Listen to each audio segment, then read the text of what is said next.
আমাদের কাছ থেকে পবিত্র জিলহজ মাস চলে যাচ্ছে। অল্প দুই একদিন সময় আছে। সামনে যে মাস আসতেছে তা হচ্ছে প্রেমের মাস, মুহররম মাস, পবিত্র মাস। এই মাসে আমার রাসূল আকরাম সাল্লাল্লাহু তাআলা আলাইহি সাল্লামের কলিজার টুকরা ইমাম হুসাইন রাদিয়াল্লাহু তাআলা আনহু, উনি ওনার ছোট বাচ্চা সহ কারবালার ময়দানে শহীদ হয়েছেন। ওনার আওলাদ সহ শহীদ হয়েছেন রাসূল আকরাম সাল্লাল্লাহু তাআলা আলাইহি ওয়াসাল্লামের ইসলামের জন্য। ঠিক কিনা কোন? ইমাম হুসাইন মিথ্যার কাছে কখনো মাথা নত করে নাই। আমাদেরকেও শিখিয়ে গিয়েছে, যারা ইমাম হুসাইনকে ভালোবাসো তোমরা কখনো মিথ্যার কাছে মাথা নত করবা না। ইমাম হুসাইন নেশাকে ভালোবাসে নাই। নেশা করত ইয়াজিদ, নর্তকী নাচাইতো ইয়াজিদ। তো সমাজে যারা নেশা করি, সমাজে যারা আমরা নর্তকী দিয়ে গান বাজনা করি, মহিলাদেরকে দিয়ে আমরা আনন্দ উপভোগ করি, আমরা মূলত ইমাম হুসাইনের প্রেমিক না। ওই দিক দিয়ে আমাদের নসল চলে যাচ্ছে ইয়াজিদের। ঠিক কিনা বলুন? কেননা ইয়াজিদ গান বাজনা করত বিদায়, ইয়াজিদ মদ খাইত বিদায় ইমাম হুসাইন তাকে গ্রহণ করে নাই। ইমাম হুসাইন তার শরীরের তাজা রক্ত আল্লাহর রাস্তায় বিলিয়ে দিয়েছে একমাত্র সত্য দিনকে কায়েম করার জন্য। আজকে সমাজ যে যার মতো চলতেছি, আমরা আমাদের নারীদেরকে পর্দা পশিদার কথা বলতেছি না। আজকে আমার মা বোনেরা যেদিক ইচ্ছা সেদিক তাদের মন চায় সেদিকে চলে যাচ্ছে। তাদের কাছ থেকে আপনি আমি কিরকম ভাবে উত্তম সন্তান, আল্লাহর ওলি, আল্লাহওয়ালা মহিলা আশা করতে পারি? আমি ছোট্ট একটি আলোচনা তুলে ধরবো, তারপরে ইনশাআল্লাহ নামাজের করজেবে সময় হয়ে যাবে। তা হচ্ছে ইমাম জাজুলি রহমতুল্লাহি আলাইহি তদানীন্তন সময়ে একজন আলেম ছিলেন, আল্লাহর ওয়ালি ছিলেন, আল্লাহর দোস্ত ছিলেন।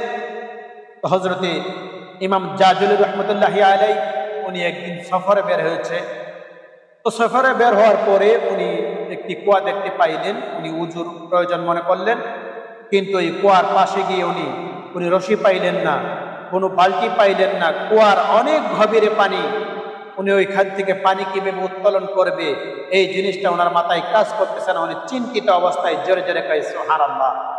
হঠাৎ করে ইমাম জাজুলি রহমতুল্লাহি আলাইহি উনি খেয়াল করে দেখলেন অতি অল্প দূরে ছোট একটি বিল্ডিং এর ছাদের মধ্যে, কাঁচা বিল্ডিং এর ছাদের মধ্যে ছোট একটি বাবু মেয়ে রয়েছে।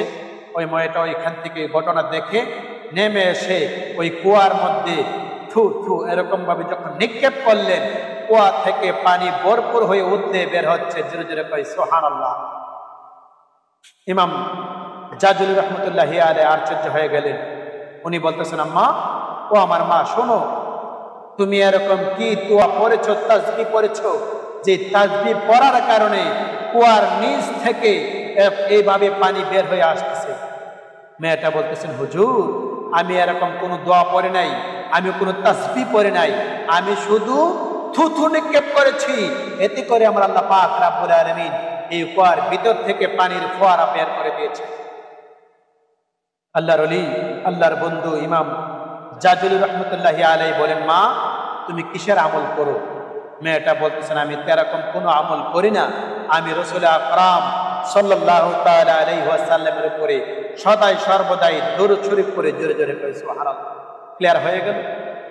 যে ব্যক্তি দরুদ শরীফ পড়বে আমার আল্লাহ পাক রব্বুল আলামিন তার অসাধ্যকে সাধন করে দিবে। আপনার মনের ভিতরে আকাঙ্ক্ষা, আপনার মনের ভিতরে ইচ্ছে, আপনি কোনো কিছু পেতে চাচ্ছেন কিন্তু পাইতেছেন না, আপনার মনের ভিতরে আশা আকাঙ্ক্ষা, আপনি কারো আশিক হয়ে গেছেন, আপনি কারো আশিক হয়ে গেছেন কিন্তু আপনি তাকে পাচ্ছেন না। আপনি যদি আমার আল্লাহ পাক রব্বুল আলামিনের দরবারে রাসূল আকরাম সাল্লাল্লাহু তাআলা আলাইহি সাল্লামের মুহাব্বতে দুরূদ শরীফ পড়ে হাত তুলে আমার আল্লাহর দরবারে দোয়া করেন, আপনার অসাধ্য আপনার সাধন হয়ে যাবে, আপনার অবাধ্য মানুষ আপনার বাধ্য হয়ে যাবে, সমস্ত মানুষ আপনাকে ভালোবাসবে। জোরে জোরে কই সুবহানাল্লাহ। কিসের খাতির? একমাত্র রাসূল পাক সাল্লাল্লাহু তাআলা আলাইহি সাল্লামের উপরে দুরূদ শরীফ পড়ার কারণে। দুরূদ শরীফের অনেক গুণ রয়েছে। আমি আপনাদেরকে সেই দুরূদ শরীফের একটি আলোচনা তুলে ধরতেছি। আশা